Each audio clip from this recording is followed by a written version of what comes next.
आप देख रहे हैं मुल्क का सबसे ज़्यादा देखा जाने वाला न्यूज़ चैनल सच्चाई न्यूज़। बिस्मिल्लाहिर्रहमानिर्रहीम।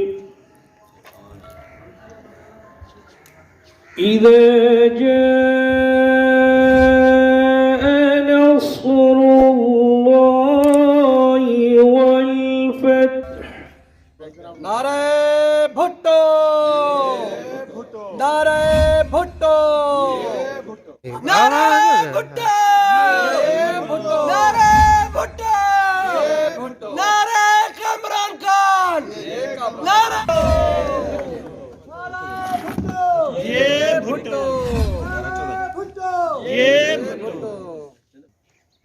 नाज़रीन, शिकारपुर मां अवां सां ख़बर शामिल कंदा हलूं त ज़िले शिकारपुर जी टाउन रुस्तम में वाक़िअ महर हाउस ते पीपल्स पार्टी सिंध काउंसिल जे मेंबर ऐं मुतवक़िल ticket holder PS 8 Kamran Khan Mahar जी मेज़बानी में क़ाइदे अवाम शहीद ज़ुल्फ़िकार अली भुट्टो जी 93 सालगिरह मल्हाई वई ऐं जीए भुट्टो जे नारनि जी गूंज में सालगिरह जो केक कटियो वियो। तकरीब में अगूणे तालके नाज़िम ज़फ़र अली शेख, वसीमुद्दीन सिद्दीकी, ताज मोहम्मद बुर्ड़ो, ज़ुहैर खान ड्रेहो, मासर अब्दुर्रहीम मार, Wasimuddin Siddiqui, Iqbal Abbasi, PP youth wing ज़िले शिकारपुर जे जनरल सेक्रेटरी ताहिर नापर, जावेद शेख, मोहम्मद परवेज़ अब्बासी, आशिक दायो, हफ़ीज़ बिरोई, जमील शेख, ज़ुल्फ़िकार शेख समेत कई PP जियालन ऐं वर्करनि शिरकत कई। तकरीब में शहीद क़ाइद अवाम ज़ुल्फ़िकार अली भुट्टो साहब जे ईसाले सवाब लाइ कुल पढ़ी दुआ घुरी वई। जॾहिं त सालगिरह वारी तकरीब के PP अॻवान ऐं तकरीब जे मेज़बान कामरान खान मार, अगूणे तालके नाज़िम शिकारपुर ज़फ़र अली शेख, ज़ुहैर खान ड्रेहो, ताज मोहम्मद बुर्ड़ो ऐं ॿियनि ख़िताब कयो। याद करते हैं मुझे अहले वतन। पूरा तकरीब जे इख़्तिताम खां पोइ अॻवाननि सचाई न्यूज़ सां ॻाल्हाईंदे चयो, अस्सलाम वालेकुम नाज़रीन, इन वक़्तु डिस्ट्रिक्ट शिकारपुर जे टाउन रुस्तम में वाक़िअ महर हाउस ते PP अॻवान मोहतरम जनाब कामरान खान महर साहब जी मेज़बानी में क़ाइदे अवाम शहीद ज़ुल्फ़िकार अली भुट्टो साहब जे 93 सालगिरह जो केक कटियो वियो आहे। अचो त अॻवाननि खां पुछूं, साईं ही सालगिरह अवां क़ाइदे अवाम शहीद भुट्टो जी मल्हाई आहे, उन जे हवाले सां कुझु अक़ीदत। बिस्मिल्लाहिर्रहमानिर्रहीम। हाँ साईं, अॼु जो असांजो हे प्रोग्राम शहीद ज़ुल्फ़िकार अली भुट्टो साहब जी 93 सालगिरह हुई। पूरे ज़िले में, पूरे सिंध में, बल्कि पूरे पाकिस्तान में ये प्रोग्राम थियनि पिया। अॼु असांखे मौक़ो मिलियो सभिनी दोस्तनि सां गॾिजी करे असां पंहिंजे क़ाइद शहीद ज़ुल्फ़िकार अली भुट्टो साहब जी सालगिरह पंहिंजो हिते रुस्तम महर हाउस ते असां मल्हाईसीं ऐं उन्हनि खे सुर्ख सलाम पेश कयोसीं। सभिनी दोस्त हिते आया, पार्टी जा वर्कर, तव्हां सभई दोस्त पंहिंजो प्रेस जा आहियो, तव्हांजी महिरबानी। अली भुट्टो साहबु हिकिड़ी शख़्सियत, हिकिड़ो फ़लसफ़ो, हिकिड़ी सोच जो नालो आहे। असां शहीद ज़ुल्फ़िकार अली भुट्टो जा, शहीद बेनज़ीर भुट्टो साहिब जेके पोइ लॻ आहियूं, असां हमेशह नारो हणंदा आहियूं त ज़िंदा है भुट्टो, ज़िंदा है बीबी ज़िंदा है।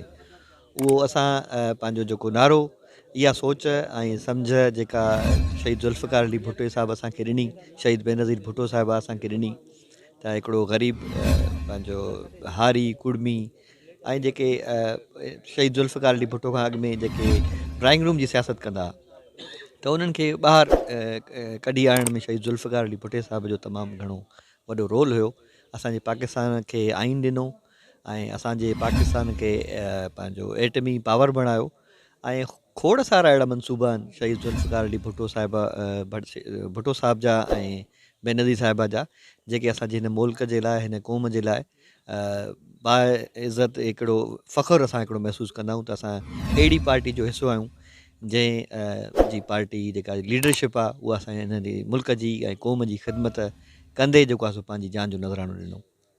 अॼु कामरान खान महर साहब वटि शहीद ज़ुल्फ़िकार भुट्टो साहब जी 93 सालगिरह मल्हाई वई आहे। असां वञूं था ऐं हर घर में, ख़ासि करे सिंध में, पूरे पाकिस्तान में भुट्टो साहब खे यादि कयो वञोसीं, छो उन अज़ीम क़ुर्बानियूं आहिनि ऐं अमीर ग़रीब हारी उन हिकिड़ी सोच ॾिनी। ऐं अॼु तव्हां ॾिसो था मुल्की हालात जेके लॻा पिया आहिनि केतिरा ख़राबु आहिनि, जेकी महांगाई उरूज ते आहे। इन तकरीब में पीपी लेडीज़ विंग जी अगवान आपा नुगत मंगी भी मौजूद है साहिबा अचो त उन सां ॻाल्हायूं। आपा शहीद कायदे अवाम शहीद जुल्फ़कार अली भुट्टो साहब पाकिस्तान जे लाइ अज़ीम कुर्बानियूं ॾिनियूं आहिनि, अवां छा चवंदो हुनजे? ॾिसो जेका कुर्बानी शहीद बाबा कायदे आज़म उन जे ज़ुल्फ़कार अली भुट्टो जी ॾिनल आहे, वो कुर्बानी मुंहिंजो मां नथी सम्झां त अॼु ॾींहं ताईं पाकिस्तान में कंहिं वज़ीर आज़म ॾिनी आहे या उन जहिड़ो को कानून या आइन को वज़ीर आज़म खणी आयो आहे। पाकिस्तान अॼु ॾींहं ताईं जेको आहे उहो 73 जेको शहीद ज़ुल्फ़कार अली भुट्टो आइन ॾिनो उन आइन ते ई हली रहियो आहे ऐं अॻिते बि मुंहिंजे ख़्याल में पाकिस्तान उन आइन ते ई हलंदो, छो जो उन्हनि जो ॾिनल आइन अहिड़ो आहे। शहीद ज़ुल्फ़कार अली भुट्टो पाकिस्तान जे लाइ तमामु सुठियूं माना एफर्ट्स वरिता। उन एटम बम जेको आहे उहो पाकिस्तान खे ॾिनो, आइन पाकिस्तान खे ॾिनो। उन खां अलावा उन्हनि पंहिंजे सिर जो सौदो जेको आहे उहो न कयो, इन मुल्क जे लाइ क़ुर्बान थी विया। न सिर्फ़ु पाण क़ुर्बान थिया बल्कि उन्हनि जी न्याणी बि इन मुल्क लाइ क़ुर्बान थी ऐं हाणे उन्हनि जो जेको ॾोहिटो आहे उहो उन मुल्क जी ख़िदमत करे रहियो आहे। ज़िले में थियणु खपंदियूं आहिनि हर तालके में। ऐं कामरान त माशाल्लाह टिकट होल्डर आहे असांजी पार्टीअ जो, ऐं आईंदा बि इंशाल्लाह पार्टी इन्हनि खे कंहिं न कंहिं सीट तां नवाज़ींदी ज़रूरु।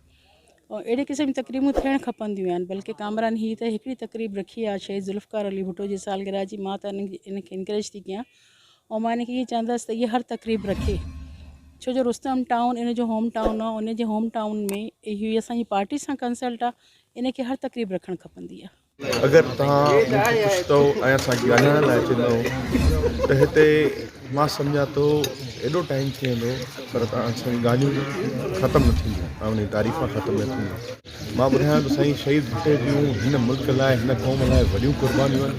अॼु उन शहीद जी सालगिरह मल्हाइण लाइ असां कामरान खान महर साहब बंगले ते आया आहियूं। इहे सालगिरह मल्हाइण उनखे यादि करिणो आहे, उन शहीद भुट्टे जी कुर्बानीुनि खे यादि करिणो आहे। उन जी धीअ जेकी कुर्बानी ॾिनी मोहतरमा शहीद मोहतरमा भुट्टो बेनज़ीर भुट्टो, उन जी कुर्बानियूं सॼे उन्हनि जे ख़ानदान जूं कुर्बानियूं आहिनि साईं, हिन मुल्क लाइ, हिन अवाम लाइ, हिन क़ौम लाइ।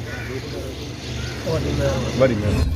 असां अॼु हिते गॾु थियूं कामरान खान महर जी जॻह ते, महर हाउस ते। भुट्टो साहिब जी जेका 93 सालगिरह आहे उन सिलसिले में भुट्टो साहिब जेको त पंहिंजे में सिर्फ़ु पाण हुयो पूरी दुनिया में, पाकिस्तान में पूरी दुनिया में हुन असां पाकिस्तानी क़ौम जे लाइ वॾी कुर्बानी ॾिनी ऐं हुन जेको मुल्क खे तरक़ी ॾियारी उहा सदियुनि ताईं यादि रहंदी। तो नया चित्रा कामरान खान महर साहब जिन जो शानदार प्रोग्राम अरेंज किया। अॼु त जीअं तव्हां सभिनी दोस्तनि खे ख़बर आहे त 93 वर्षी आहे ज़ुल्फ़कार सालगिरह आहे। ज़ुल्फ़कार भुट्टो उहा शख़्सियत हुई जंहिं अवाम खे हिकु शऊर ॾिनो, अवाम खे हिकु सोच ॾिनी, अवाम खे हिकु फ़लसफ़ो ॾिनो। असां भुट्टे साहिब जा असां ईअं लॻायूं। भुट्टे साहिब जेको कयो सुठो कयो असां लाइ, अवाम लाइ। 93 सालगिरह जीअं त असां पुराणा कारकुन आहियूं नंढड़ा।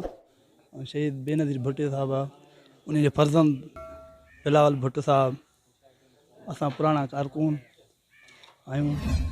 ये सालगिरह मिलाई वई आहे जी भुट्टो जी ज़ुल्फ़कार साहब, ये जेको शहीद भुट्टो साहब माना उन जूं कुर्बानियूं पाकिस्तान जे हवाले सां कहिड़ियूं रहियूं आहिनि, उन हवाले सां अवाम खे कुझु रोशनी। बिस्मिल्लाहिर्रहमानिर्रहीम। रत भुटा तुंहिंजे राह में जे फुड़ो फुड़ो थी वही वञे, रत भुटा तुंहिंजे राह में जे फुड़ो फुड़ो थी वही वञे त मुंहिंजो बि नसीब ठही वञे, तुंहिंजो बि कर्ज़ लही वञे। पाकिस्तान पीपल्स पार्टी जो हीरो, सिंध जो हीरो, पूरी एशिया जो हीरो, पूरे पाकिस्तान जो हीरो शहीद बाबा ज़ुल्फ़कार अली भुट्टे साहिब जी अॼु कुर्बानी आहे, जो असां फ़ख़ुर सां सिंधी सर खणी करे हिकु हिकु ऐवाननि ताईं ॻाल्हायूं था।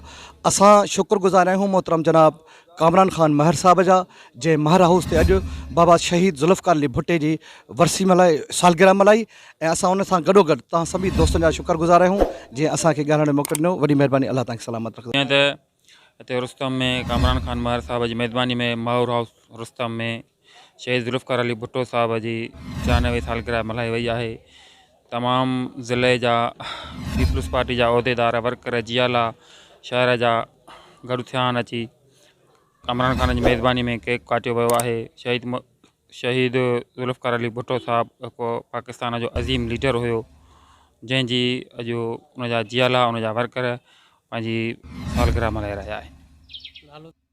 93 सालगिरह मल्हाई वई आहे ज़ुल्फ़कार अली भुट्टो साहिब जी, जेको हिकु अज़ीम लीडर हो पाकिस्तान पीपल्स पार्टी जो। कमरान खान जी अॻुवाणी में तमामु दोस्त आया आहिनि इन जे करे जो हे भुट्टे साहिब जी सालगिरह मल्हाइण जे लाइ। महिरबानी। मुमताज़ अली आ रही जी भाउ। बिस्मिल्लाहिर्रहमानिर्रहीम। ये नेमत लाइ समूरो शहीद ज़ुल्फ़िकार भुट्टो जी 93 सालगिरह मल्हाई वई आहे महाराज रुस्तम ते कामरान खान महाराज जी मेज़बानी में। सॼे तालुके जा उहिदेदार ऐं वर्कर सभिनी गॾिजी करे केक काटियो है। खैर नाजरीन, मज़ीद ख़बरें और अपडेट्स के लिए देखते रहिए सच्चाई न्यूज़। आप हमारी खबरें किसी भी वक्त यूट्यूब, ट्विटर और फेसबुक पेज पर सच्चाई न्यूज़ स्पेल है SACHAI स्पेस NEWS लिखने के बाद सर्च करके देख सकते हैं।